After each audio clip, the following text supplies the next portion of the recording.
Hey there, it's Dr. Justin Marcagiani. We are live. Evan, how are we doing today? Hey man, I'm doing good. Happy Monday to you. Very good. Happy Monday to you as well. Well, we talked about today, we're going to be chatting about H. pylori and H. pylori infection. This is a topic that we see weekly in our office with patients coming in with gut issues or poor digestion, and even patients that don't even have gut or digestive issues that have just strictly mood and energy issues. H. pylori is anywhere between 20 to 50% of the population could have this infection, and I see it a lot in my clinic. Yeah, I would rate this as one of the top 5 roadblocks to achieving optimal health. You know, you and I will zoom in and focus on maybe smaller, more nuanced topics, but to me, this is like one of the biggest roadblocks there is, mainly because of the mechanism that H. pylori is doing on the body, which is reducing your ability to produce stomach acid. 100%. So H. pylori is a bacterial infection.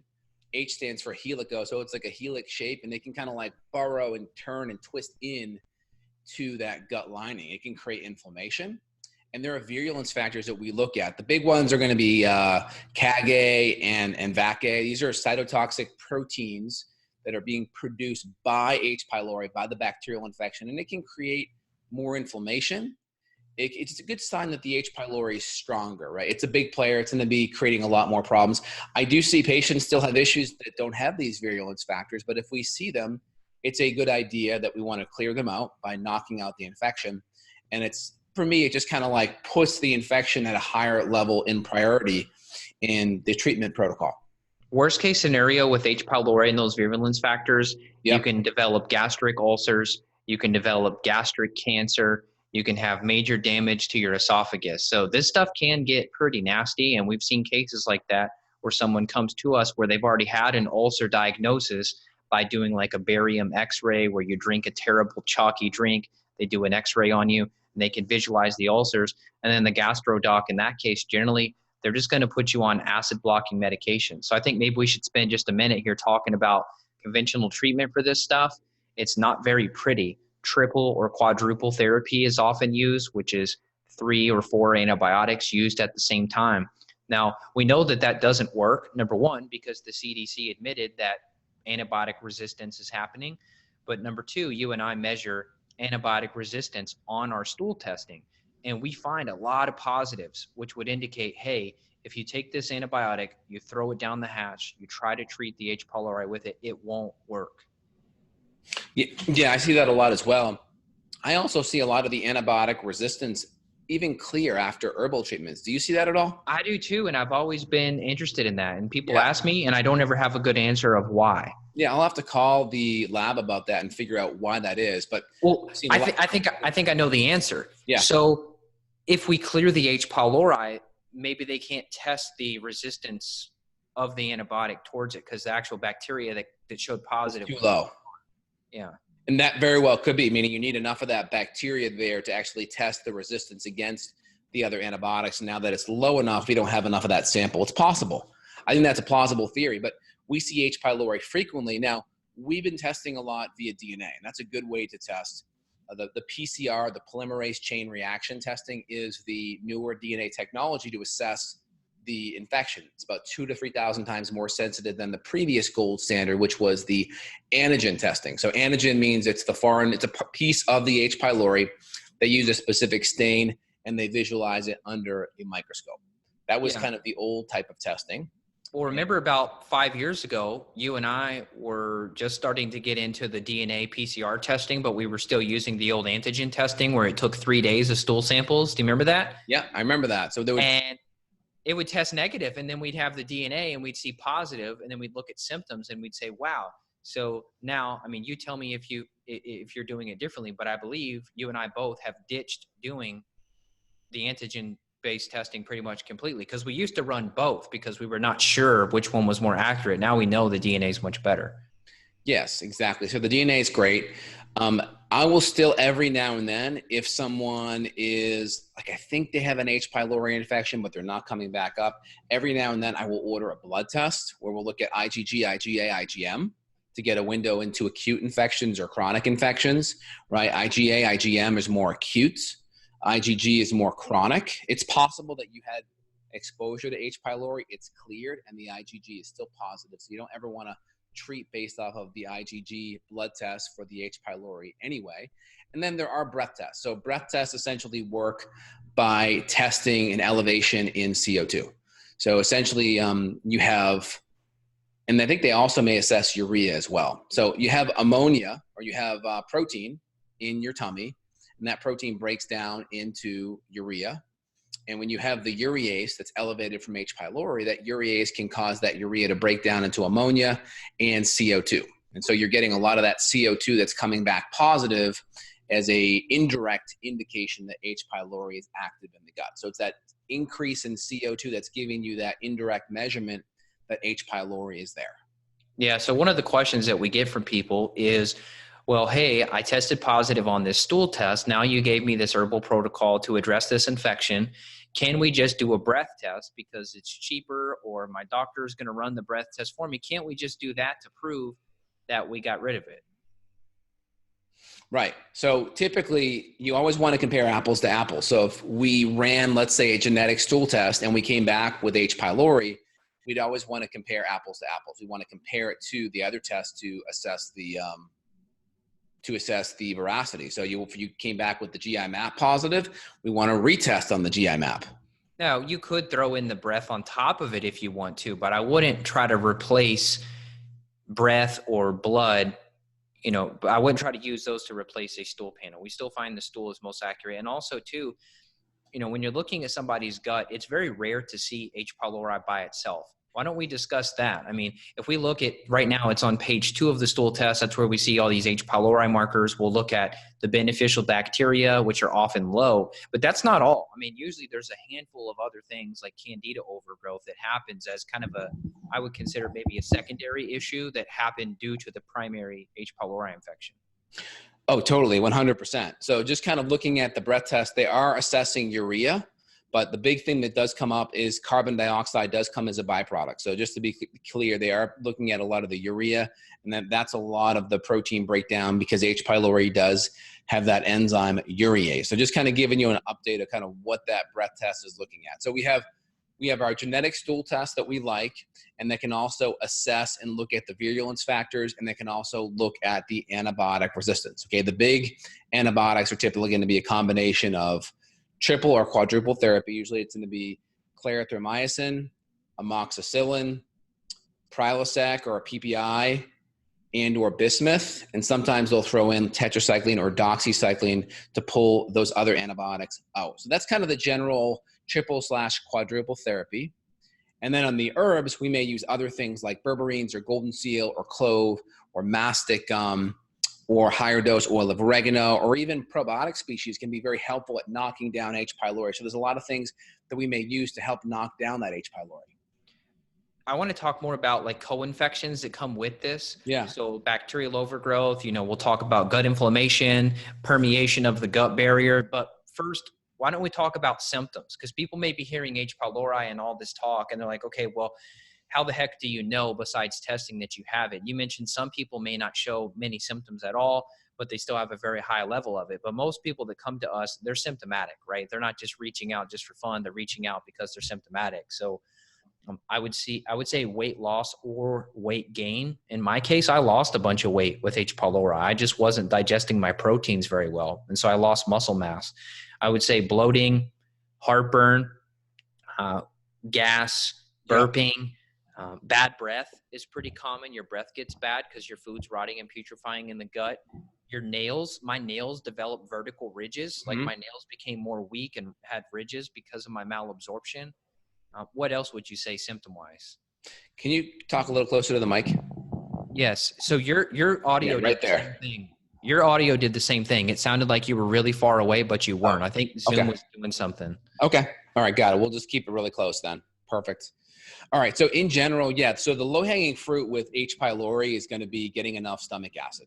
Hydrochloric acid, super, super important when it comes to H. pylori.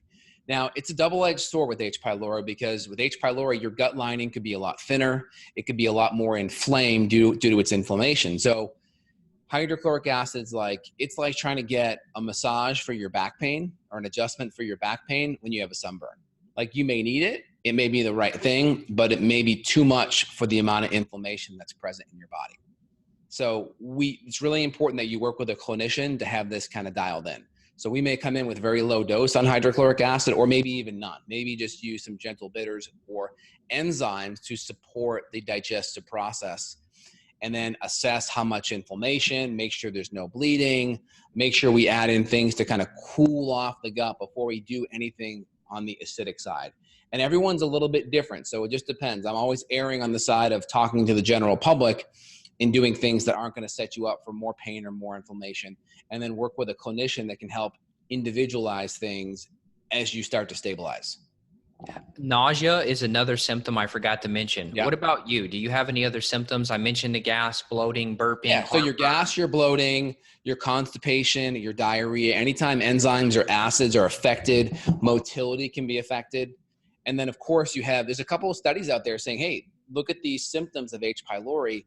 They have nothing to do with digestive symptoms. These are mood issues, depression, anxiety, cognitive issues. So you can have a lot of issues that aren't H. pylori driven, and they can be mood and emotional and cognitive stuff. And this is hard because people are kind of like indoctrinated to think, oh, I have to have acid burning, I have to have stomach pain, I have to have an ulcer for H. pylori to be a problem.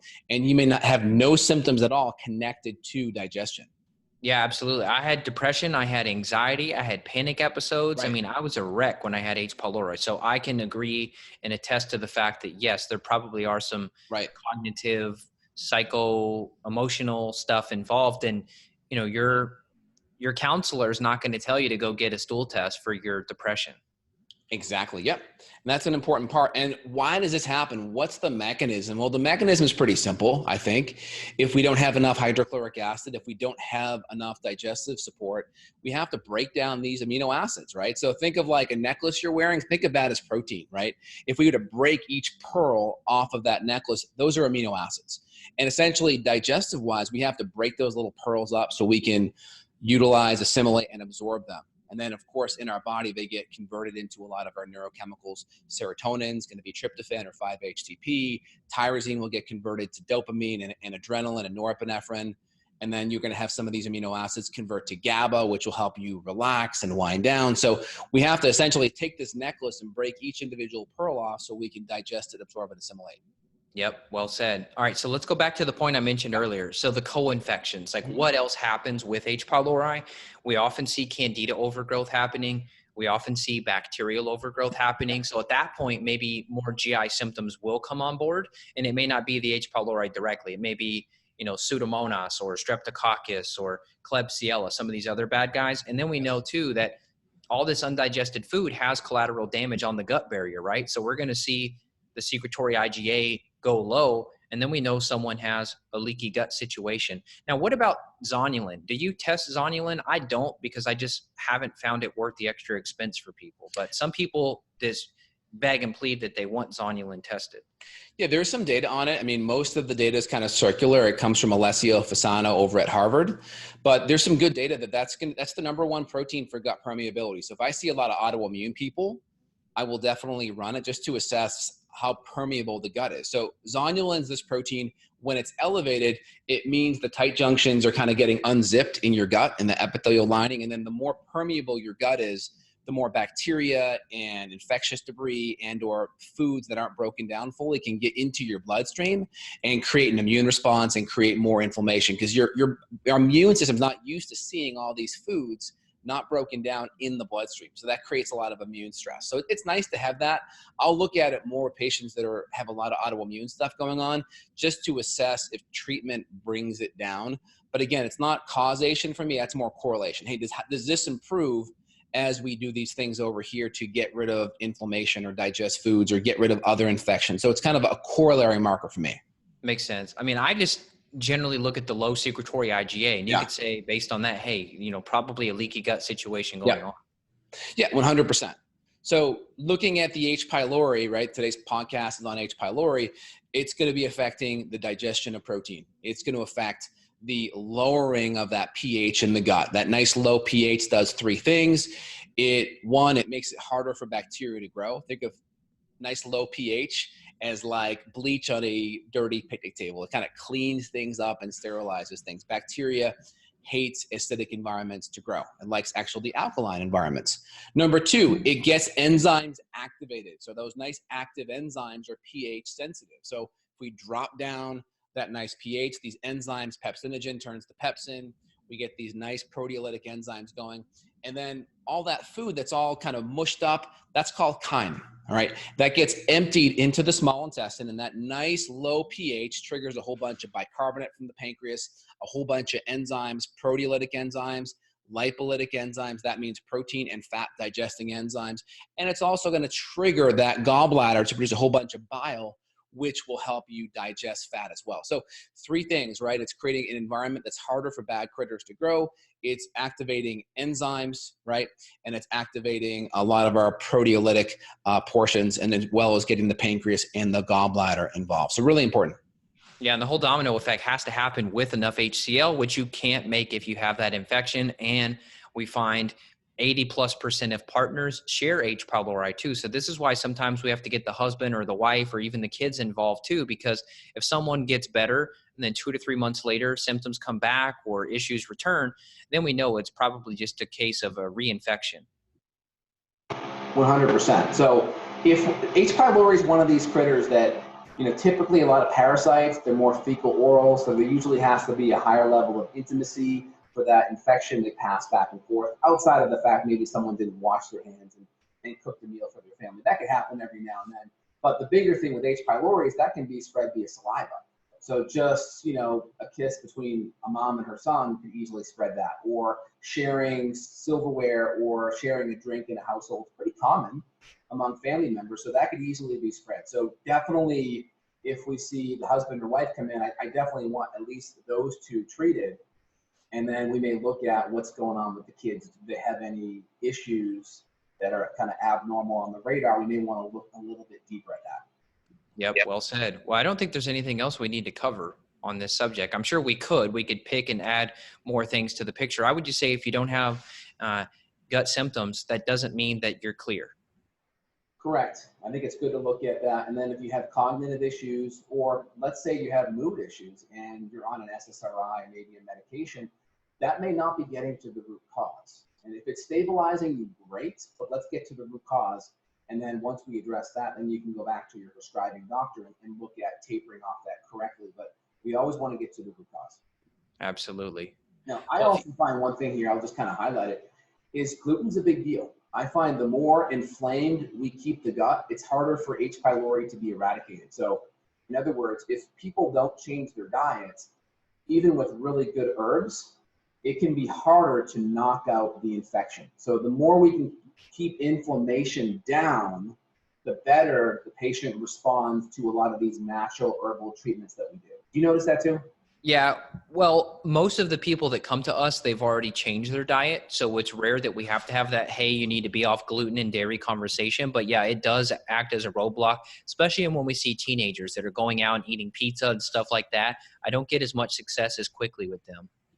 I agree. I think it just has to do with getting the inflammation in the gut and the digestive tract dropped, but also I think it has a major effect on the immune system. I think if your immune system is continuing to be pounded, like whipping a tired horse, eventually the performance will drop. Good call.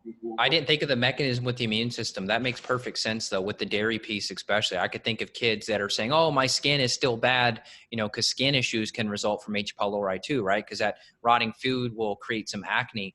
They're like, okay, well, what are you eating? And they say, well, I go out and eat pizza twice a week. Well, there you go. Exactly. I find the big thing with skin, a lot of the skin issues are gut related. It happens because poor digestion is going to be a skin issue. That's why you see online lots of people talking about improved skin health when they start adding apple cider vinegar into their diet, because that's that pure acid, right? That's acetic acid, and that's helping to break down proteins, and therefore you see skin improvement. So yeah, that's another mechanism of why skin improves with better gut health, better acid, better digestion, less putrefaction. And the skin is always going to be used as a means to detoxify. So if you have stress and we can't get it out via the kidney or the liver, the skin's going to be the next organ system that's going to be leaned upon to help with detoxification. Yeah, if I start to break out of my face, I start to think, okay, what's going on? Am I not doing something right? Is it my gut? Is it my diet? Is it my liver? Like, what's going on? Exactly. Yeah. Those are all good valid points. All right, so just kind of recapping, if someone's struggling with issues on the digestive side or even the mood side and wants to look at that gut H. pylori infection connection, make sure you click down below, reach out to Evan at evanbrand.com or Dr. J, myself at justinhealth.com. We'll put links down below. We also have transcriptions available, so if you guys want to look at or read the transcriptions, those are great options for you. Make sure you click and subscribe as well so you get new great content that is coming out your way. All right, Evan, anything else you want to say here? No, that's it. I would just say get yourself tested. You never know until you test. I totally agree. Yeah, if you're not testing, if you're not testing, you're guessing, right? So we want to make sure we're assessing, getting that correct data so we can make the right treatment plan. My daughter showed up with H. pylori. You know, she had loose stool, and so we tested her around age 2, and she had H. pylori, so we gave her some liquid herbs. We retested. Her H. pylori is now gone. So, I mean, this doesn't discriminate no matter how old or young. I mean, you could be 2 years old with this infection, and that could lead into potentially issues with growth and development and all that. If you're just not digesting, her gut inflammation was high with that as well. So I'm glad that we were able to catch it early and take care of it. Awesome, man. Very cool. Well, hey, great podcast today. We'll be back next week. You guys have a phenomenal day, and we'll stay in touch. Take care. Bye. Bye.